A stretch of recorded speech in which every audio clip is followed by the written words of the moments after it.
Good morning. Today, 4th July 2025, Friday. Wisdom of word of God morning ડિવોશનમાં ફરી એકવાર આપનો આવકાર કરવામાં આવે છે અને પ્રેમી સલામ પાઠવવામાં આવે છે. આજે આપણે પ્રભુના વચનોમાંથી નીતિ વચનોનું પુસ્તક એનો 13મો અધ્યાય અને એની 9મી કલમ પર પ્રભુનું ટૂંકું મનન કરવા માગીએ છીએ. પ્રોવ્સ ચેપ્ટર 13 વર્સ 19 અને પ્રભુનું વચન આપણને આ પ્રમાણે કહે છે, નેકીવાનોનો પ્રકાશ આનંદ છે, પણ દુષ્ટોનો દીવો હોલવી નાખવામાં આવશે. NIV બાઇબલ પ્રમાણે, The light of the righteous shines brightly, but the lamp of the wicked is snuffed out. અને આ પ્રભુનું વચન છે અને બહુ અદ્ભુત રીતે કેટલાક દિવસોથી આપણે જે સુલેમાનના જે વિઝડમનો ફર્સ્ટ પાર્ટ છે 10મા અધ્યાયથી લઈને 22મા અધ્યાય સુધી, અને એમાં આપણે ખાસ જે પ્રેક્ટિકલ નોલેજ, પ્રેક્ટિકલ જ્ઞાન, વ્યવહારિક શિક્ષણ કે જે આત્મિક જીવન અને આ પૃથ્વી પરના જીવનને આશીર્વાદિત કરે છે ને સંબંધી આપણે શિક્ષણ મેળવી રહ્યા છીએ. અને કેટલાક દિવસથી ન્યાય અને સદાચારી માણસ, પ્રમાણિક માણસ એ કેવો છે, એના જીવનમાં કેવા ફળો તે પ્રાપ્ત કરે છે, અને દુષ્ટ માણસ અને એની દુષ્ટતા એને કઈ તરફ લઈ જાય છે એ સંબંધી આપણે વિચાર કરી રહ્યા છે. અને એમાં આજે સવારે જે વચન વાંચ્યું અને એને એક થીમમાં જો આપણે જોવું હોય તો એવું કહી શકાય, prospect for life, endurance of the રાઇચિયસ.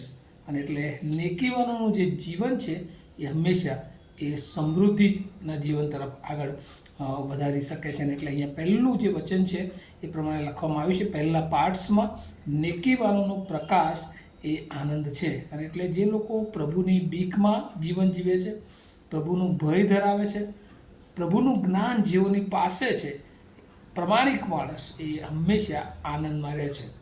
જેની પાસે ઈશ્વરનું જ્ઞાન છે, ઈશ્વરની ઓળખ છે, ઈશ્વરના વચનોની ઊંડાઈ છે, ચોક્કસ એમના જીવનોમાં પ્રશ્નો આવે છે, દુઃખ આવે છે, મુશ્કેલી આવે છે, પણ એ બધામાં હંમેશા તે આનંદથી એ પસાર કરે છે. કારણ કે આપણે પાઉલ પ્રેરિતના જીવનમાં જોઈએ છે કે એ બદલાયેલું જીવન, એ પ્રમાણિક જીવન પણ હંમેશા કહે છે કે પ્રભુમાં સદા આનંદ સહિત એ પસાર કરે છે.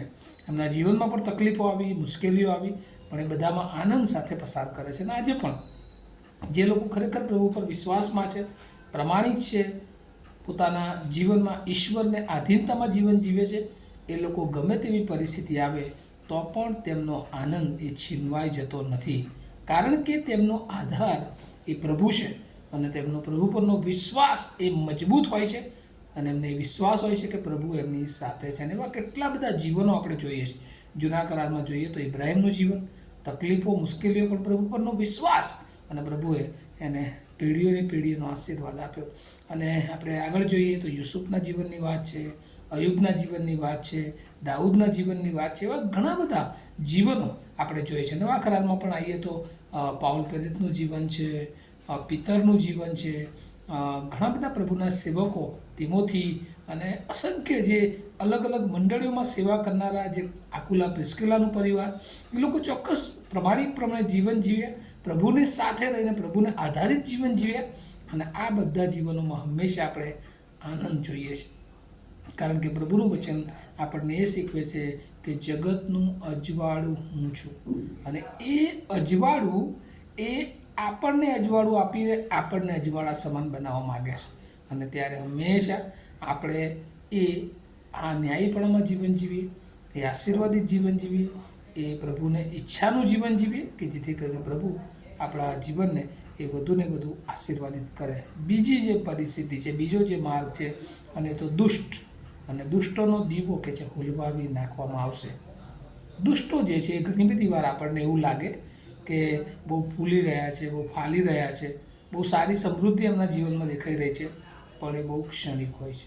અને હંમેશા દુષ્ટો એ થોડા સમયમાં એ હુલવાઈ જતા હોય છે. અને આપણે જાણીએ છીએ કે દુષ્ટનો માર્ગ એ હંમેશા દુષ્ટતા તરફ લઈ જાય છે. અને દુષ્ટ એ શૈતાનનો માર્ગ છે, અને શૈતાનની દોરવણી, શૈતાનની ઈચ્છા એ હંમેશા આપણો નાશ કરવાની હોય છે. અને આપણા દ્વારા ઘણા બધા લોકોને એ શૈતાન એ નાશ કરવા તરફ લઈ જાય છે. અને આજે સવારે પ્રભુ આપણા જીવનમાં એવી અપેક્ષા રાખે છે કે આપણે નેકીવાન બનીએ, આપણા જીવનમાં હંમેશા આનંદરૂપી બ્રાઇટનેસ, ચળકાટ હોય.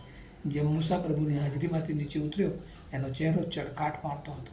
આપણી પ્રભુનું જ્ઞાન આપણે પ્રભુની ઓળખ એ આપણા જીવન દ્વારા બીજાઓને એ ચળકાટ દેખાય, આપણા જીવનમાં એ ઈશ્વરની હાજરી દેખાય અને ઘણા બધા જીવનો નાશમાંથી બચી જાય, એવી મારી પ્રાર્થના અને શુભેચ્છા છે. આપણે પ્રાર્થના કરીએ. અમારા જીવંત અને દયાળુ ઈશ્વર, અમે આજે સવારે તમારો બહુ આભાર માનીએ છીએ. ન્યાયી જીવન, પ્રમાણિક જીવન, સદાચારનું જીવન, નેકીવાનનું જીવન એ અમને પ્રકાશનો આનંદ આપે છે અને પ્રભુ મારા જીવનને સમૃદ્ધિ આપે છે.